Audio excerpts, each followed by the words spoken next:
마지막 절은 다 같이 읽겠습니다. 제가 먼저 읽겠습니다. 내가 세상에 화평을 주러 온 줄로 생각하지 말라. 화평이 아니요 검을 주러 왔노라. 내가 온 것은 사람이 그 아버지와 딸이 어머니와 며느리가 시어머니와 불화하게 하려 함이니 사람의 원수가 자기 집안 식구리라. 아버지나 어머니를 나보다 더 사랑하는 자는 내게 합당하지 아니하고 아들이나 딸을 나보다 더 사랑하는 자도 내게 합당하지 아니하며 또 자기 십자가를 지고 나를 따르지 않는 자도 내게 합당하지 아니하니라. 자기 목숨을 얻는 자는 잃을 것이요 나를 위하여 자기 목숨을 잃는 자는 얻으리라. 너희를 영접하는 자는 나를 영접하는 것이요 나를 영접하는 자는 나를 보내신 이를 영접하는 것이니라. 선지자의 이름으로 선지자를 영접하는 자는 선지자의 상을 받을 것이요 의인의 이름으로 의인을 영접하는 자는 의인의 상을 받을 것이요. 다 같이 읽겠습니다. 또 누구든지 제자의 이름으로 이 작은 자 중 하나에게 냉수 한 그릇이라도 주는 자는 내가 진실로 너희에게 이르노니 그 사람이 결단코 상을 잃지 아니하리라 하시니라. 아멘. 이 시간에 제가 말씀드렸듯이 오늘은 저희 교회 김대영 전사님께서 본문으로 말씀을 전해주시겠습니다. 큰 은혜 받으시면 좋겠습니다.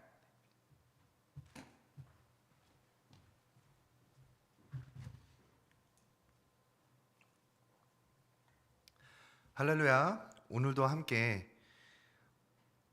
오늘도 말씀 안에서 죄를 깨닫는 하루가 되시기를 소망합니다. 오늘 말씀 제목은 나를 향한, 너를 향한입니다. 제가 참 좋아하는 찬양이 하나 있습니다. 바로 이 찬양입니다. 주를 위한 이곳에 예배하는 자들 중에 그가 찾는 이 없어 주님께서 슬퍼하시네. 한때 마커스라는 유명 찬양단에서 이 찬양을 참 많이도 불렀었습니다. 그래서 많은 크리스천들에게 이 사랑을 많이 받는 찬양이기도 합니다. 저도 이 찬양을 굉장히 좋아했었다 보니까 평상시에도 계속해서 흥얼거리기도 하고 그리고 가사를 묵상하는 일도 있었습니다.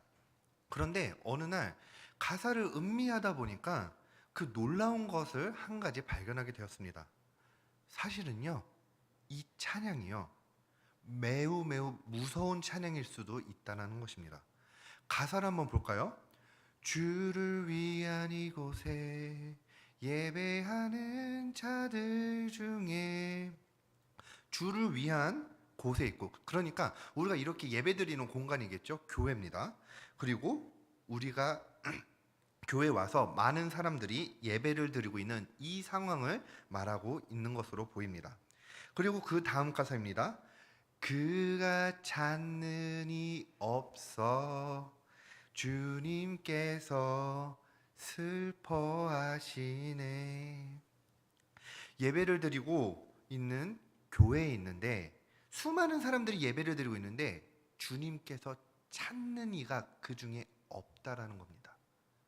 그래서 하나님께서 굉장히 슬퍼하시고 있다는 게 그 고백의 찬양이 바로 이 찬양입니다. 이 찬양 가사를 처음 묵상했을 때는 가슴이 답답했습니다. 내가 좋아하는 찬양이고 그토록 많은 사람들이 부르고 있는 이 찬양인데 이렇게 무서운 내용이라뇨. 처음에는 이 찬양의 가사가 도저히 해석이 되지 않았었습니다. 그러다 어느 날 오늘 이 말씀 본문을 보면서 드디어 해석이 되었는데 그 내용을 오늘 여러분들과 함께 나누고자 합니다. 오늘 말씀은 예수님이 제자들을 모아서 이야기하고 가르치시는 내용입니다. 그리고 예수님은 말씀하십니다. 34절 다 같이 한번 읽어보겠습니다. 시작. 내가 세상에 화평을 주러 온 줄로 생각하지 말라. 화평이 아니요 검을 주러 왔노라. 사실 얼핏 보면 이게 얼마나 멋있는 말입니까? 하나님은 우리에게 평화를 주러 온 것이 아니라 나의 적, 원수를 무찌르는 능력을 주시고 무기를 주시는 겁니다. 하나님이 주시는 무기니까 그 성능이 얼마나 좋겠습니까? 얼마나 좋은 무기겠습니까? 내 원수와 적들을 물리치기에 얼마나 효율적이고 좋은 도구겠습니까? 그런데요, 이 다음 구절을 보면 당혹감을 겪게 됩니다. 그 검의 끝을 누구를 향하게 하라고 말씀하셨냐? 바로 나의 아버지, 어머니, 형제들, 즉 나의 가족이라는 겁니다. 하나님은 언제나 우리에게 가정의 중요성을 이야기하시고 말씀을 통해서 계속 말씀하셨는데, 오늘은 검을 줄 테니까 그 평화롭게 지내지 말고 가족과 싸우라고 말씀하시는 걸까요? 아닙니다. 오늘 말씀은요, 비유입니다. 비유. 예수님의 설교와 가르침은 비유가 참 많습니다. 오늘도 비유로 해석해야지 문자 그대로 해석하면 안 됩니다. 말씀 그대로, 문자 그대로 가족과 싸우고 화평하지 말라, 이 뜻이 아니라는 겁니다. 오늘 이 말씀을 이해하기 위해서는 그 당시 유대인들의 배경을 먼저 이해해야 합니다. 유대인들은요, 대대로 계속해서 유목민이었었습니다. 그리고 자신의 가족을 굉장히 중요하게 여겼었습니다. 사실 오래전 아직 농경 사회가 대부분이었던 한국도 마찬가지죠. 부부가 자녀들을 많이 낳으면 주변인들의 부러움을 많이 사기도 했었고요. 성공했다라고 치부하는 그런 문화가 있었습니다. 왜냐? 자녀는 자녀대로 너무 사랑스럽지만 자녀가 성장해서 부모의 일을 도울 수 있는 그 시기까지 성장하고 나면요, 가족 구성원의 아이로서만 있는 것이 아니라 하나의 노동력이 더 가정 안에서 생기는 겁니다. 노동할 수 있는 인원이 하나가 더 생기냐 안 생기냐는 이게 얼마나 큰 차이가 있냐는 이미 여러분들도 이해하실 거라 생각합니다. 그러니 유목 생활을 주로 하는 이스라엘 백성이나 농경 생활을 주로 했었던 오래전 대한민국 사람들이나 내 가족은 사랑하는 가정으로서의 의미도 있지만 더 넘어서 나의 생활을 유지시키고 또 윤택하게 만들 수 있는 재산이기도 했습니다. 그러니 나의 가족이 매우 중요하고 이스라엘 백성들은 가족 단위로 살면서 함께 다녔었습니다. 그 당시에 이 지방의 문화 안에서는 가족 단위로 함께 살다가 또 유목민이잖아요. 양떼들을 먹이려고 이곳 저곳을 돌아다닙니다. 그러다가 다른 부족들과 만나는 경우가 생기죠. 근데 그 지방의 다른 부족들도 물론 가족들이었는데 하필 대가족이었다. 근데 그 사람들이 나에게 호의적이었다고 하면 문제가 없지만 나에게 적대적이다라고 하면 어떤 일이 일어나냐? 남자들은 그 자리에서 몰살당하고요, 여자들은 그대로 다른 그 부족들에게 끌려가가지고 첩으로 삼는 그런 일들이 종종 일어났습니다. 그러니까 자녀들이 많아지면 많아질수록 좋은 거고, 나를 삶에 윤택하게도 만들고 나를 지키는 군사력도 되는 겁니다. 그러니 내가 가장 믿는 것도 가족이요, 내가 가장 의지하는 것도 가족이었던 겁니다. 게다가 나를 윤택하게 만드는 것도 가족이었던 겁니다. 37절을 한 번 더 함께 읽겠습니다. 37절 다 같이 읽겠습니다. 시작. 아버지나 어머니를 나보다 더 사랑하는 자는 내게 합당하지 아니하고 아들이나 딸을 나보다 더 사랑하는 자도 내게 합당하지 아니하며. 나의 욕심을 채울 수 있는 수단이 바로 가족이었는데, 그 가족을 하나님보다 더 사랑하는 자들을 하나님께 합당하지 않는 자들이라고 말씀하십니다. 그러니 여러분, 나의 형제, 배우자, 부모, 이 가족들을 원수로 여겨가지고 하나님이 주신 검으로 화목하게 지내는 것이 아닌 싸우면서 지내라고 그렇게 말씀하는 것이 아니라요, 하나님이 우선이 되어야 된다고 말씀하시는 겁니다. 하나님께서요. 오늘 주신 이 검은 나의 가족을 향해서 휘두르라고 하는 것이 아니라 바로 하나님보다 더 사랑하는 나의 욕심을 향해서 휘두르라는 거죠. 즉, 그 검의 끝은 언제나 남이 아닌 나를 향해 있어야 된다는 겁니다. 우리 한번 솔직해져 볼까요? 우리 성도님들. 많은 크리스천들이 말씀을 보면서 이런 생각을 많이 하지 않았습니까? 물론 저를 포함해서도 마찬가지죠. 말씀을 듣다가 이 말씀은 진짜 저 집사님이 꼭 들어야 되는데, 어머머머머, 이거는 이건 내 남편이 진짜 꼭 들어야 되는 말씀인데, 그리고 꼭 듣고 회개되는 건데, 이 말씀은 진짜 내 아내가 들어가지고 좀 정신 차려야 되는데, 꼭 고쳐야 되는 건데, 우리가 이 말씀을 들으면서 나의 죄를 돌아보고 회개하는 것이 아니라 다른 사람을 향해 휘두르는 검으로서 말씀을 얼마나 봐왔습니까? 그렇게 내가 아닌 다른 사람을 향한 검으로서, 무기로서 휘둘렀던 적이 얼마나 많습니까? 우리 마음 안에서 말씀을 나의 말씀으로 받아들이는 것이 아니라 내 마음 속에서부터 원수를 향해 휘두르는 검으로 사용해 왔었습니다. 그러니 앞서 말한 찬양 가사가 예배하는 자들 중에서도 하나님이 찾는 이가 없다라는 이 고백의 가사가 이렇게 지어진 것이 아닐까라고 생각을 합니다. 그런데요, 여러분, 우리가 구속사의 말씀을 들으면서 그리고 구속사의 신앙을 함께 하면서 종종 겪는 고민이 무엇이 있습니까? 내 원수가 나를 지금까지도 계속해서 그렇게 괴롭히고 있는데, 그렇게나 지독하게도 나를 괴롭게도 하는데, 나는 내 죄를 보면서 회개하고 있지만 내 원수는 변하지 않아요. 내 원수는 말씀을 듣지 않아요. 그러면서 내 원수가 변하지 않고 계속해서 나를 괴롭히는 경우들이 종종 있지 않습니까? 그때 사실 하나님이 주신 이 검을 가지고 무찌르고 공격하고 그렇게 하고 싶지는 않습니까? 그런데요, 사실은요, 그렇게도 지독하게도 나를 괴롭히던 그 원수가요, 껍데기만 다른 나의 죄의 모습이라는 것을 보아야 합니다. 그래서 내 원수의 죄들과 나를 괴롭히던 악독함의 모습을 나에게서 찾고 하나님이 주신 말씀의 검은 나를 향해서 찌르면 되는 겁니다. 물론 내 원수와 상사들을 검으로 찌르고 싶었던 그 충동이 어마어마하게 저도 있었습니다. 제가 이제 하늘교회 오기 전에 두 곳에서 이제 사역을 했었던 곳 이야기를 함께 나누고자 합니다. 편의상 A교회, B교회라고 말하겠습니다. 먼저 A교회에서 있었던 일이었습니다. 저는 그 교회에서 참 많은 이쁨을 받았었습니다. 정말 감사하게도요, 4개의 부서를 이제 번갈아 가면서 이제 섬기게 되었었는데, 정말 감사하게 부흥을 많이 하게 되었습니다. 최소 50%, 많게는 3, 4배 이상의 부흥을 경험하게 되었습니다. 물론 저도 열심히 했었죠. 열심히 했는데 제가 열심히 한 것 그 이상의 은혜로 하나님은 그 열매를 몇만 배나 더 많이 부어주셨던 은혜의 경험이었습니다. 담임 목사님께도 정말 많이 이쁨을 받았었고요, 성도님들도 참 많이 저를 이뻐해 주셨습니다.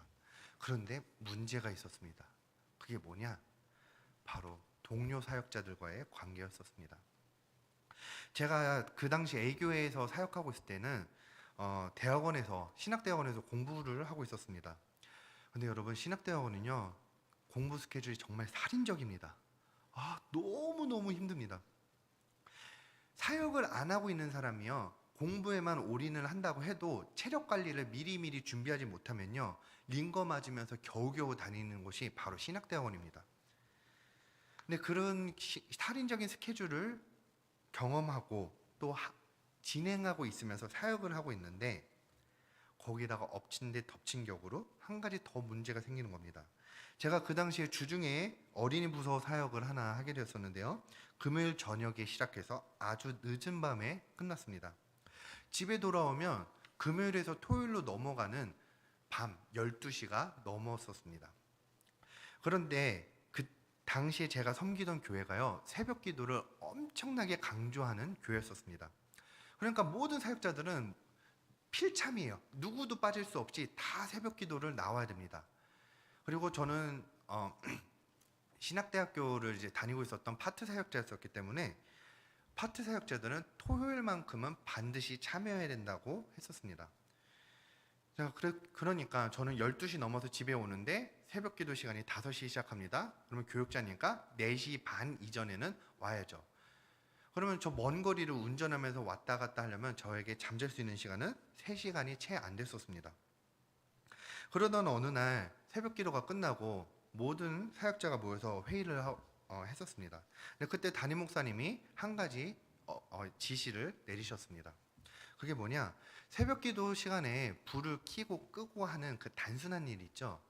이제 거기서는 이제 정말 단순한 일이지만 누군가는 그거를 하기 위해서는 더 일찍 와서 빨리 켜야 되고요. 그리고 기도 시간에 바로 기도할 수 있는 게 아니라 끄고서 가서 기도를 해야 되는 약간의 번거로움이 있었습니다.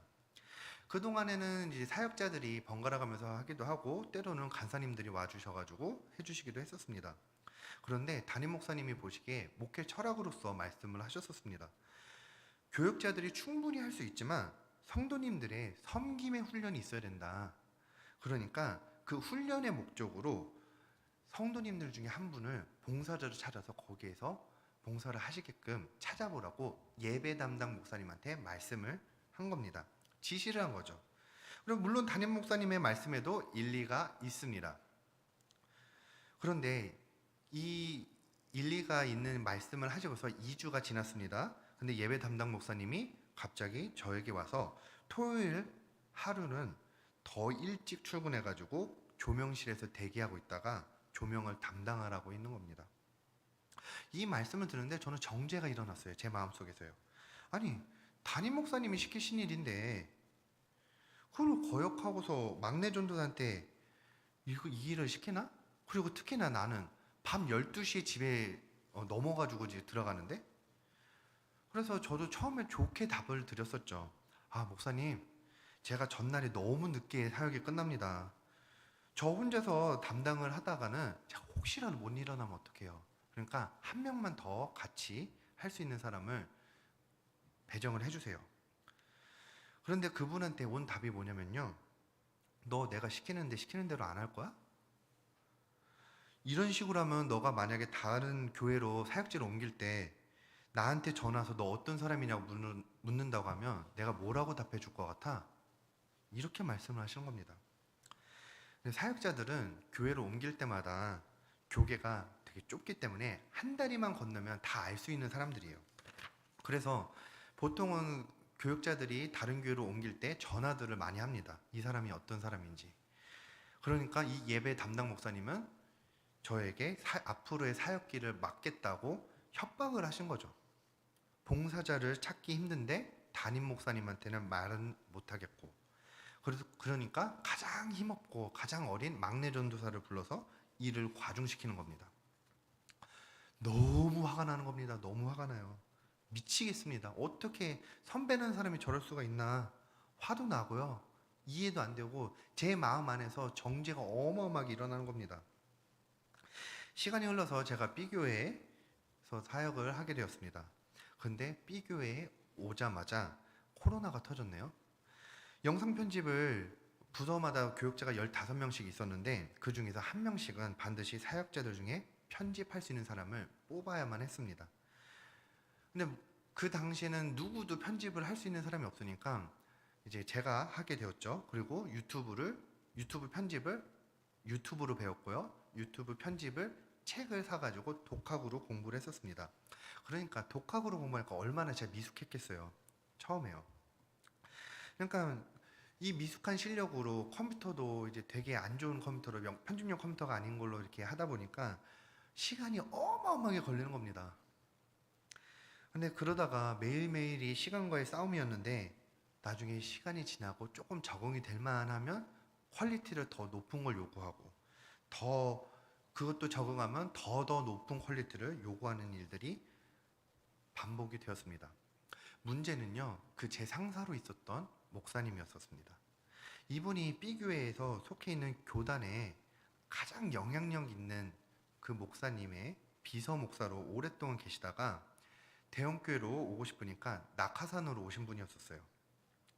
비서 사역만 하시다 보니까 목회 사역이 없으니 파트 사역자들보다도 목회 사역 경력이 없었습니다. 경험도 없었고요. 그러니까 이분 입장에서는 낙하산으로 왔는데 다른 사람들의 눈초리가 보이니 자신의 성과를 증명해야 하는 그 상황에 처해 있었습니다. 근데 이분이 성과를 빨리 낼 수 있는 방법이 무엇이냐? 하나밖에 없었습니다. 밑에 있는 사람을 쥐어짜는 겁니다. 하필이면 코로나 시대였고 하필이면 제가 영상 편집을 하고 있었습니다. 그래서 그 당시에 제 스케줄이 어떻게 됐냐면요. 아침 9시에 출근을 합니다. 그리고 빠르게 퇴근을 하면 저녁 10시. 정말 늦게 퇴근하면 다음날 새벽 4시. 그리고 사역자는 보통 월요일 날 쉽니다. 근데 그 휴일마저도 한 달에 한두 번은 근무를 해야 됐습니다. 그렇게 안 하면요. 도저히 할 수 없는 스케줄을 계속해서 반복을 했었습니다. 그리고 그 스케줄을 계속해서 닥달해 왔습니다. 저도 말을 했죠. 체력적으로 너무 힘들고요. 이거는 월요일과 공휴일을 다 반납하면서까지도 시간을 맞추기가 너무 힘들다. 근데 저의 이 요구들은요, 전부 다 거절당했고요. 그렇게 무리를 하다가 제 B 교회에서 사역을 하고 있는 중에 응급실을 한 4-5번 정도 실려가게 되면서 몸이 정말 안 좋아졌었습니다.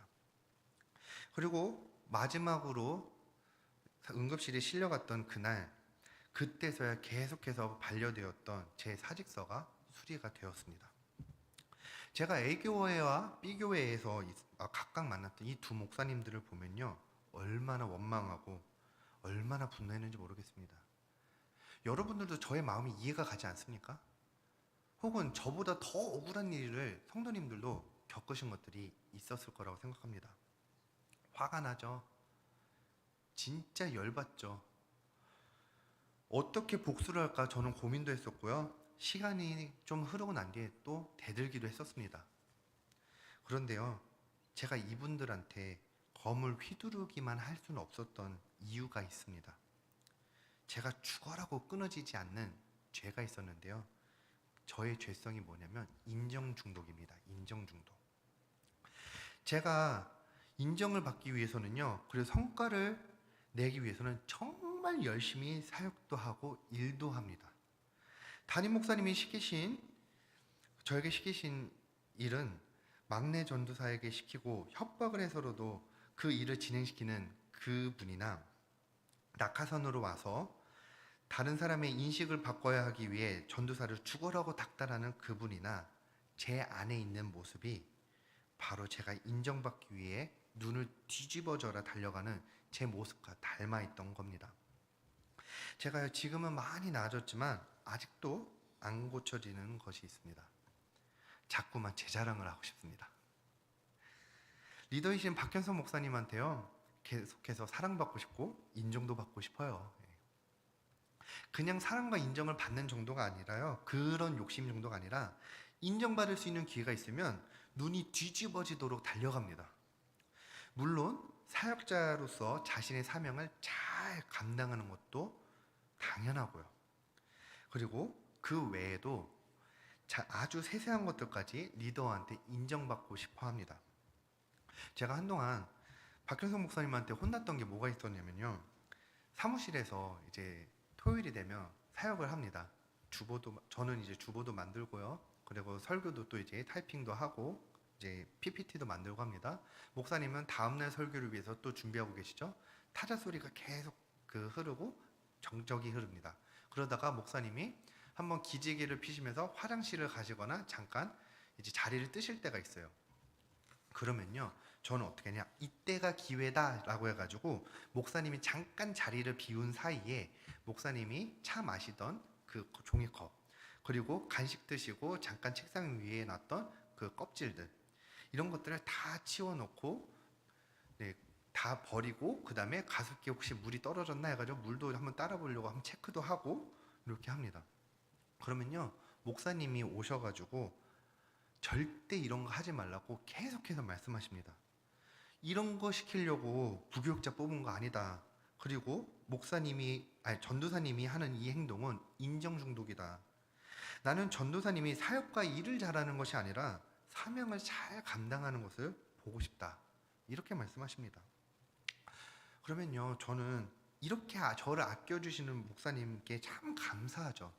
근데요, 그 감사한 마음도 분명히 있는데 마음 한구석에 불안함이 있더라고요. 제가 불안해서 미치겠더라고요. 그러니까 제가 그동안 해왔던, 목사님이 그 책상 위에다 두셨던 쓰레기를 치우고 자리를 다시 정돈하고, 이거는요, 제가 사역을 하는 거는 당연히 기본적으로 잘 감당하는 건 물론이고요.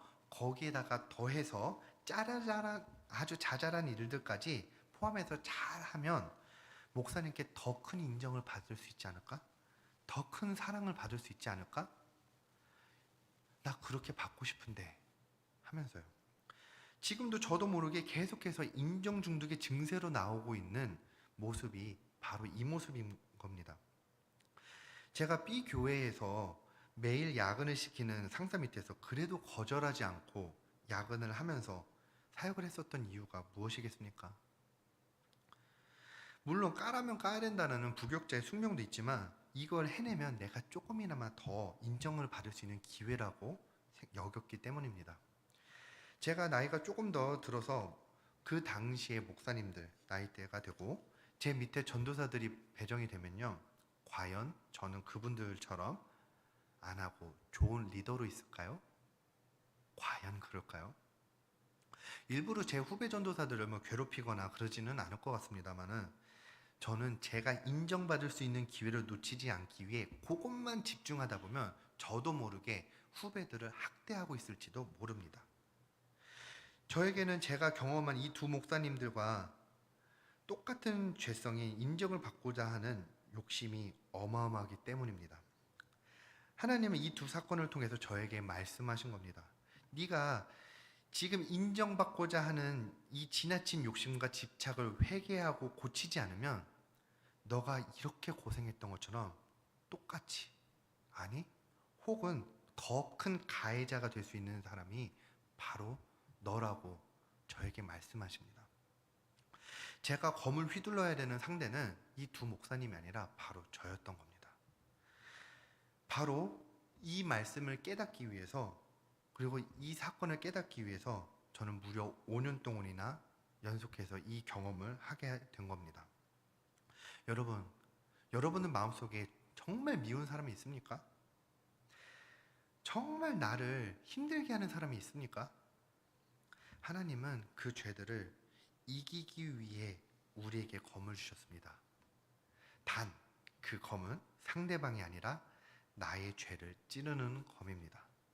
내 원수가 아닌 나의 죄를 찌르는 여러분들이 되시기를 바라며, 오늘 하루 내가 검으로 찔러야 하는 죄들이 무엇인지 묵상하시기 바랍니다. 네, 이제 박현성 목사님 오셔서 기도하시고 그리고 예배를 마치도록 하겠습니다.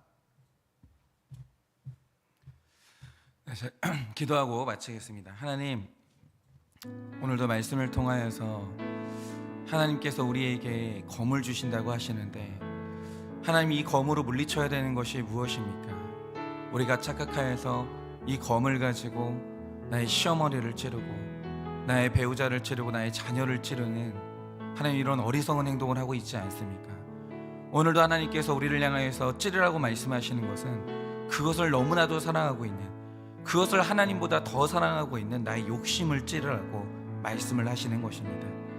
하나님, 이 시간에 우리가 말씀으로 나의 욕심, 나의 미움, 나의 분노, 나의 혈기를 찌르고 있습니까? 하나님, 오늘도 내가 이 검을 잘못 사용해서 말씀의 검으로 다른 사람을 찌르고 있지는 않습니까? 오늘도 하나님께서 이 말씀을 통해서 우리 죄를 보게 하여 주사, 하나님의 말씀이 온전히 나를 향하게 하여 주시고 타인을 향하지 아니하고 내가 변화되고 내가 사랑하는 그런 역사가 일어날 수 있도록 주님이 은혜를 허락하여 주시옵소서.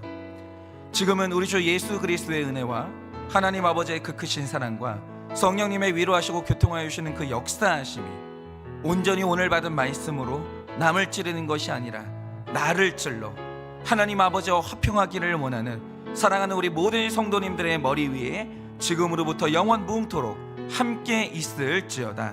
아멘.